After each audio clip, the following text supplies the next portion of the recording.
aqui no Balanço que o governo do estado, gente, envia para a LESE, Assembleia Legislativa, projetos para pegar mais de 400 milhões de reais em empréstimos. E é claro que nós queremos saber o que será feito com o nosso dinheiro, de que forma ele vai ser usado e tudo mais, em que condições, tudo mais. E, para tanto, a Luciana Góes já está por lá e tem informações para nós, né, Luciana? Já direto da Assembleia Legislativa, a nossa LESE. Seja muito bem-vinda e já boa tarde para você, Luciana. Boa tarde, Sérgio. Boa tarde a todos que nos assistem. Exatamente, estamos aqui justamente aguardando o início dessas votações. Desde cedo há essa expectativa, justamente por conta dos assuntos, esses dois empréstimos que juntos totalizam cerca de 400 milhões de reais. O objetivo, entre eles, é justamente financiar, o Conex, que é justamente um programa de inovação. Mas também tem outros assuntos que geram realmente muita expectativa ao longo de todo este dia. Lembrando que hoje é o último dia antes do recesso dos parlamentares, mas neste momento o líder da oposição, junto com o líder do governo, ou seja, a deputada Linda Brasil e o deputado Cristiano Cavalcante, estão juntos se reunindo. O assunto é a portas fechadas, então por isso neste momento a gente aguarda justamente o início da sessão. A gente está aqui na sala de comissões, onde esses projetos são apreciados para depois serem votados. Pois é, eu disse que diversos assuntos, são mais de 40 projetos sendo votados hoje. Entre eles, além dos empréstimos, tem também relacionada à reestruturação da carreira da segurança pública de Sergipe. E é sobre esse assunto que a gente conversa agora com alguns sindicatos dessas categorias. Entre elas, a gente fala primeiro, inicialmente, com o Sindifisco, o José Santos, seu José, porque o Sindifisco também se faz presente porque discorda de algumas atuações do governo do estado. Uma boa tarde. Boa tarde. Olha, ao invés da gente estar aqui hoje, comemorando o brilho de uma negociação feita, a gente está aqui protestando porque a negociação foi pactuada, foi selada e os termos da negociação no tocante à data de vigência foram alterados. Isso é um precedente perigoso porque a gente negocia na confiança recíproca, com base esperando que aquilo que for negociado passe a valer. Infelizmente foi alterado. E foi alterado da parte mais frágil da categoria, que são os aposentados e pensionistas, remetido para 2025, quando a negociação ficou pactuado que seria junho de 2024. Então isso é ruim. O ponto principal que fez com que o fisco aceitasse a negociação foi esse, porque no geral a nossa negociação foi uma negociação mitigada, rebaixada. Mas por conta de atender essa parte dos nossos aposentados e pensionistas, nós aceitamos, a categoria aceitou. E exatamente esse ponto foi postergado para 2025. Certamente daqui para lá, alguns dos nossos aposentados e pensionistas que são idosos, já terão falecido e não vai usufruir desse acordo. Então é nosso protesto. Estamos na expectativa ainda que os deputados da situação façam uma emenda, com a aquiescência do senhor governador, para que corrija essa situação e faça valer aquilo que foi negociado com a secretária de Fazenda, que é a gestora maior das finanças públicas do Estado. Então esse é o nosso protesto hoje, que a gente poderia estar, ao invés disso, aqui festejando a negociação, mesmo sendo uma negociação rebaixada, mas a gente poderia estar numa outra situação, mas estamos protestando exatamente por causa desse ponto. Agradeço ao senhor José. Estamos também aqui ao lado do representante do Sindicato dos Policiais Penais, o Wesley Souza. Wesley, de que forma a Polícia Penal se faz aqui presente hoje? Hoje estamos acompanhando a votação nesta casa, porque foi negociado na mesa de negociação com os servidores públicos da Polícia Penal e algumas pautas da nossa categoria também foi retirada de última hora, mas a categoria também entende que alguns pontos tinham que ser resolvidos, tinham que ser superados. Então a categoria aceitou, mas que alguns pontos ainda ficassem para ser resolvidos, de preferência ainda este ano, porque uma grande parte das nossas demandas ficaram para ser resolvida em 2025, a partir de agosto de 2025. E o sindicato, nas negociações, era para ser a partir de janeiro de 2025 e outra parte agora em 2024. Mas mesmo assim, a nossa categoria reconheceu, está dando esse voto de confiança ao governo do Estado para que logo em breve a gente possa resolver os demais pontos da nossa categoria. Agradeço, Wesley. Também chamo para conversar conosco aqui o Clichartson Hipólito, ele que é presidente justamente dos agentes que fazem as medidas socioeducativas, porque vocês também discordam de alguns pontos que são estabelecidos e por isso decidiram acompanhar hoje a votação, né? Uma boa tarde. Boa tarde. Exatamente.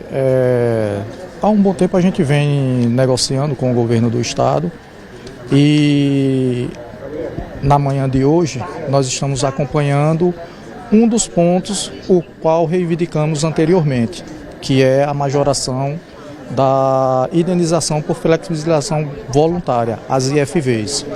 Óbvio, não é a nossa pauta principal, que a nossa pauta principal é o plano de carreira, onde todas as carreiras da segurança pública possuem o plano de carreira, algumas estão na reestruturação delas, mas a nossa daremos início, como foi prometido pela secretária doutora Lucivanda Nunes, da Secretaria de Administração, que em agosto nós iniciaríamos as discussões desse plano de carreira.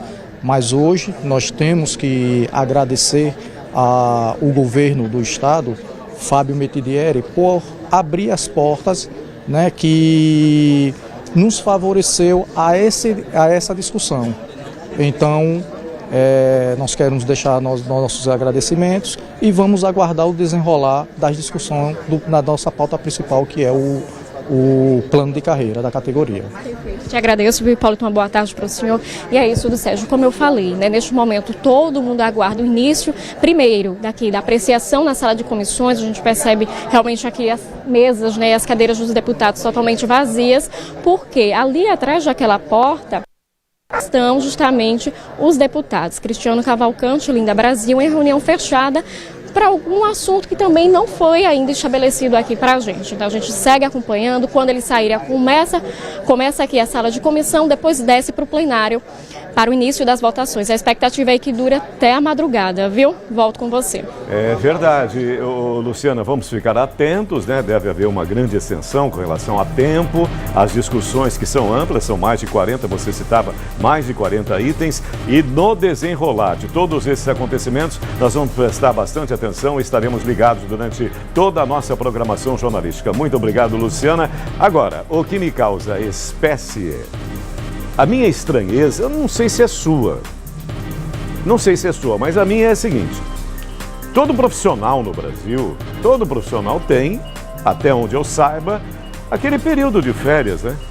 O gozo das férias são 30 dias. Eu não consigo entender quando um parlamentar que trabalha muito menos que nós, profissionais comuns, obviamente, e tem um salário infinitamente superior à maioria esmagadora de todos os brasileiros, é algo impressionante, o tamanho das mordomias, né? O salário e por aí vai, todas as benfeitorias e 2 vezes ao ano. Agora, nesse período de julho até o final, e depois entre dezembro e fevereiro.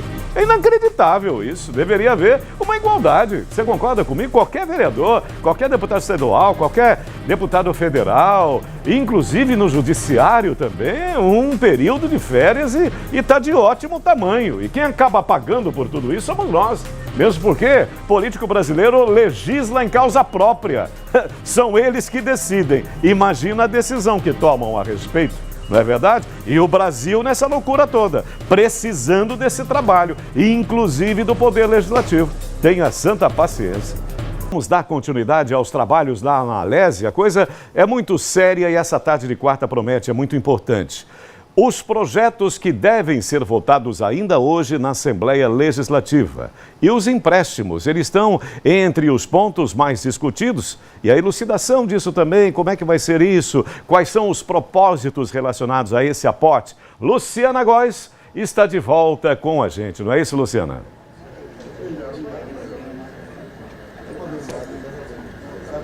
É isso mesmo, Sérgio. É uma grande preocupação justamente quando fala nesses empréstimos em relação para o objetivo deles e também o impacto disso no Estado. Por isso a gente conversa agora com a secretária da Fazenda, a Sara Tássila, porque realmente a oposição falou com a gente e disse: olha, o nosso medo é o governo está contraindo esses empréstimos, mas o futuro, o Estado vai ter condição de pagar? Boa tarde, secretária.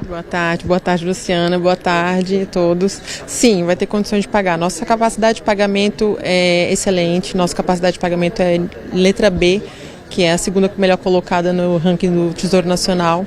E são empréstimos que vão incentivar a geração de emprego e renda, porque é empréstimo para infraestrutura. Infraestrutura digital, no caso do Conecta Sergipe, e infraestrutura hídrica, no caso do Sertão Vivo. Então, são empréstimos que atraem o investidor e aumentam a geração de emprego e renda para a população. São duas fontes de renda, né? O BID e também BNDES. Isso, o Conecta é com BID e com o Sertão Vivo é com BNDES. No total são quase 410 milhões de reais.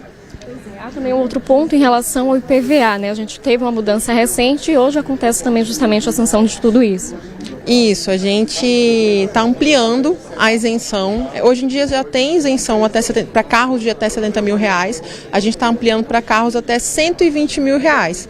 Para pessoas com deficiência física, mental severa, visual, TEA e síndrome de Down. É uma isenção parcial, né, proporcional a 70 mil reais, mas para carros até 120 mil reais. Te agradeço, secretária, pela participação. Estamos ao lado também de outra secretária, a Lucivanda Rodrigues, que é da administração, que a gente fala justamente agora, hoje, de uma reestruturação de diversas carreiras. E a gente queria saber qual é o impacto disso para o Estado. A gente sabe que afeta diretamente a economia de Sergipe. Boa tarde, secretária. Isso, são 44 mil servidores estatutários que o Estado possui.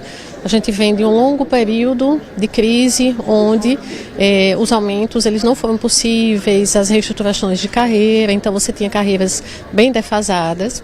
E a gente começa, a partir desse ano, um processo de recomposição paulatina. Então, a negociação ela foi exaustiva, o diálogo foi bastante fortalecido. Nós passamos aí todo o semestre do ano de 2024 conversando com as diversas carreiras, sobretudo com as carreiras policiais que estavam oficialmente numa mesa de negociação criada por decreto com a participação de diversas secretarias, né? Secretaria da Fazenda, a Procuradoria, a Secretaria de Governo, sob a coordenação nossa na Secretaria de Administração. E o objetivo é começar a dar esses passos. Finalizamos com um resultado extremamente positivo, onde as carreiras pontuam que não está sendo atendido tudo aquilo que eles esperavam, mas a gente começa a dar passos nesse sentido de recomposição e reestruturação salarial, observando as principais demandas e com menos fazendo mais. Então a gente conclui aí para o ano de 2024 um total de 100 milhões, já incluído aí periculosidade das polícias, as carreiras policiais e as diversas carreiras que foram contempladas aqui nesses quase 14 projetos de leis que se encontram para votação na Assembleia. Aí também estão contemplados servidores de todas as carreiras que já tinham tido alguma coisa, como o PCCV, que teve um reajuste de 10% em maio, assim como também as fundações de saúde, que foram prioridade, em maio já tinham aí o reajuste de 7,5%, e agora a gente reajusta as vantagens pessoais, as VPIs e as VPNIs, desses cerca de 21 mil servidores em 4%. Para as polícias ficou aí um percentual de 7% para 2024 e já uma negociação fechada para 2025, com a perspectiva que 2025 a gente não terá um processo de negociação, uma vez que ela foi para contemplar os 2 anos. É importante esse planejamento justamente para que se tenha uma organização econômica do Estado, né? Sem dúvida. Essa é uma das nossas maiores preocupações. O governo tem feito o pagamento dos salários em dia. A gente veio de um período de um passado recente, onde não era possível pagar salários em dia, a gente tinha problemas com a Previdência.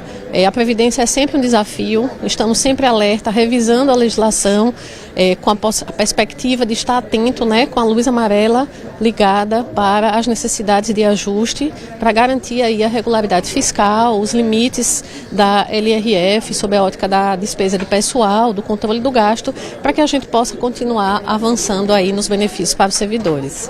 Te agradeço também, viu, secretária? É isso, Sérgio, a gente permanece aqui na Assembleia Legislativa de Sergipe, esperando justamente estas votações, porque a expectativa é grande ao longo de todo o dia. E como eu disse inicialmente, né, hoje, último dia antes do recesso dos parlamentares, então isso amplia ainda mais a necessidade dessas votações. Volto com você no estúdio.